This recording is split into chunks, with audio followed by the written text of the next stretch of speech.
I don't remember a lot about that day. I have always been this person who tells myself I'm not really affected by anything traumatic. I've always been able to handle it well. After all, I work in law enforcement. I need to put it aside, bury those feelings deep and never let them out. It's cowardly to seek help in my line of work. Hell, even talking about it shows weakness. This way of thinking plagued so many of us in this line of work. Bottling up these emotions. Hearing others tell you to suck it up. It's no wonder why there's so many first responders with mental health issues. With so many repeating the same words I tell myself. I am fine. There will be some spots that I fill into the best of my memory. What I do remember was that it was a cold Monday in February. Inside a dispatch, there's a small window leading to the outside. This window lets in the slightest amount of light. It felt like a window you'd see in the side of a cell. Small, square, and insignificant. Around the window were multiple papers. Those of procedures, login IDs, and various sticky notes we stick to the wall as a reminder of what we're doing. Only to forget about them, creating a wall of forgotten text. Outside, clouds lazily drifted. A thin slice of sunlight pushing its way through. Just another Monday. Slow, forgettable. The kind of shift where the clock feels frozen. I remember sitting there, looking for something to watch on YouTube. This was back in 2015, so most of my feed was the early YouTubers. Vanoss Gaming, PewDiePie, and so on. But this is where things started to go fuzzy for me. I'm not sure how much time has passed watching YouTube. In fact, I'm split. Part of me remembers that this happened almost immediately, and the other half remembers it was hours later.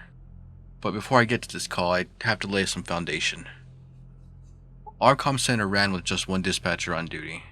Picture a wall of 6 monitors, each with its own job. One for logging calls, one for answering them, one for mapping, one for radio, and one locked down for running criminal records. Everything had its place. Everything under my control. Sitting in our chair, I remember staring at the computer, literally waiting for something to happen. And my wishful thinking gave me something I wasn't prepared for. 911, what is the address of your emergency? Nothing. There was no response. Better ask again. 911, what is the address? I'm interrupted by someone who sounds visibly shaken. His voice is cracking as he's saying he's there, but his speech is slow. He slowly opens up. Tell him he's not sure why he's calling in the first place, but he felt like he had to. Now it's my time to gather more information. In the few seconds I have between words, I'm looking at the map, and it's showing an actual location. A hotel, just east of downtown. The phone number attached to it is a landline. He's calling from a hotel phone number. The hotel he's calling from is one of the worst in the city. Constant fights, drug use, and prostitution all occur in this hotel at any given night. This man, with his slowed speech and hesitance, must be under the influence. This is what rings in my head. Question, sir, I wanted to confirm your location at the hotel. Can you tell me what room number you're in? 13. He manages to squeak out his room number. At this time, I'm not sure what to expect, but I ask him to tell me what's going on there. If he needs police, fire, or EMS. And as soon as I finish my question, I mute myself. You see, on our phones, we have a kill switch. This mutes our voice. This way we can speak to officers on the radio or take other calls without the caller hearing it. And I do just that. The moment I use the kill switch, I keep on our radio and broadcast to one of the officers on duty, with the intent to have him head towards the hotel while I gather more information. But as soon as I asked the caller what was going on, he paused and said a phrase that made me freeze. In a crackly sob, 3 words spilled out that cut straight through me. I need help. The moment he said that, I didn't know what to do. I quite literally froze. I've never frozen like this, though. We trained so many different scenarios. Active shooters, kidnapping, robberies. We ran through scenarios covering all of these. But I wasn't prepared for this. Our department was heavy on adapting to all scenarios possible, but we missed one. We never trained for someone going through a mental health crisis. I need help. When the man uttered this simple sentence, it's like the pain emitted from his voice came through the phone and gripped me. His voice had a pain that was almost indescribable.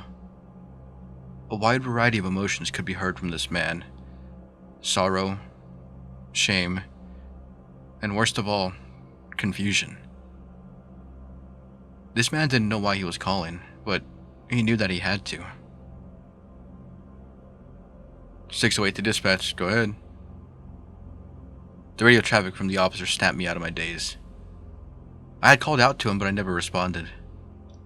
With the man still on the line, I hit the kill switch and relayed the following information to the officer. 608, can I get you to head to the hotel room 13? I have a man on the line who is experiencing a mental health crisis. I could still hear the man on the other line. In situations like this, don't hang up. The moment you hang up is the moment things can go drastically different. Unsure of what to do and the closest officers being 5 minutes away, I decided to just talk to him. I remember asking him if he was okay, and he simply replied no. He wasn't. He told me he suffered from depression and picked the cheapest hotel as he knew he wasn't going to leave the room. This man's self-awareness of what he was experiencing was impeccable. He knew he was at the end. He understood the feelings devouring his mind. Yet he still couldn't overcome them.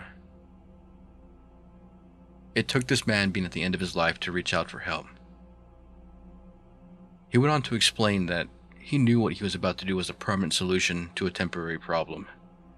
He knew that he wanted to live, but didn't know if he could. He sobbed on the phone, telling me that he didn't know what to do anymore. He didn't know how to get help, or who else to call. I genuinely didn't know what to say, but I had to snap out of it. His emotional voice grabbed me and just would not let go. I finally mustered up the courage to ask him if he had any weapons in the room. A simple no. I was confused as to what this meant, though. He knew he was going out, but it seemed like he didn't have a plan quite yet. This was good. Keep talking. Get the officers on scene. Is the door unlocked? Again, no. Are you able to unlock it for me, sir? Not yet. My stomach tightened. I kept my tone calm, but my mind was racing through every possible outcome. Not a problem, I told him. Just keep stalling. At this point, I just did what I thought was the best course of action. Just keep talking. I had a few more minutes until officers arrived on scene. I remember simply asking, "Hey man, are you okay? You can talk to me if you'd like." This seemed to break him. Sobs came from the earpiece. Deep, heavy sobs. The kind of sobs that come from deep inside your stomach. Whatever this man was hanging on to, it seemed to break at the simple question of asking if he's okay. He told me he wasn't. He's not okay. That he doesn't know how to go on living anymore, but he knows that he still wants to. Before I could talk to him anymore, the officer came over the radio. Dispatch, show me on scene. This was it. Back to standard procedure. I knew that I would soon hang up the phone with this man, and that would be it. Sir, I have an officer on scene. Can you unlock the front door for me and step outside? He needs to talk to you. The sobs had muffled down to a quiet sniffling. Sure, I can do that. As I hear the man place the phone down and shuffle over to the door, I radioed the officer and let him know he's stepping outside. From the phone line, I can hear the officer speaking to the man. They seem to be casually talking right now. And this is where I usually hang up the line. The officer's on scene and handling it from here. After all, my job here is done. But I couldn't hang up. I wanted to stay on the line as long as possible, just to hear what the man was saying. It wasn't procedure, it was something else. Curiosity, concern. Maybe I need to know that he was still in the world for just a little bit longer. I have never felt this way. I've listened to everything imaginable. Domestic violence calls where the woman is screaming for help. A school shooting where the parents just want to know if their kid's still alive. Car wrecks where only one person survived. The trauma carried with those calls I could handle on any other day. It's what we trained for. But this was a different level of grief that I have never felt. I don't know if there's anything that could have prepared me for this, to be honest. And as I hear the officer and the man, their voices were growing distant. They're probably walking to the unit. The officer came back over the radio. Dispatch, show me one in custody. I'll be en route to... Starting mileage. I repeat the time and repeat the officer's starting mileage. Standard procedure. If someone is going through a mental health crisis and they're a danger to themselves or others, they can be medically detained. But I couldn't help but wonder if he's just going to be okay. My phone line's still open. I could hear the dial tone coming from the other line. My part is over. I can hang up now.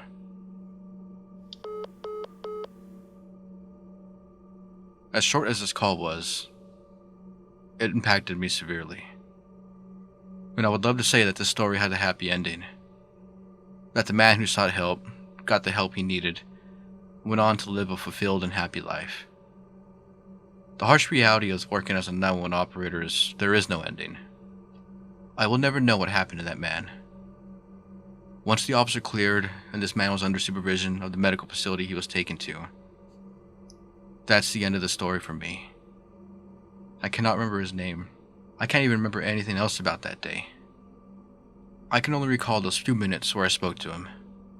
When I'm working, going about my day, being lazy at home, I'll think about this man. I'll think about the primal sobs coming from inside him. I'll think about how he was ready to end it all. But most of all, I'll think about how, in his darkest moment, he did something most of us are too afraid to do. He reached out, and someone answered.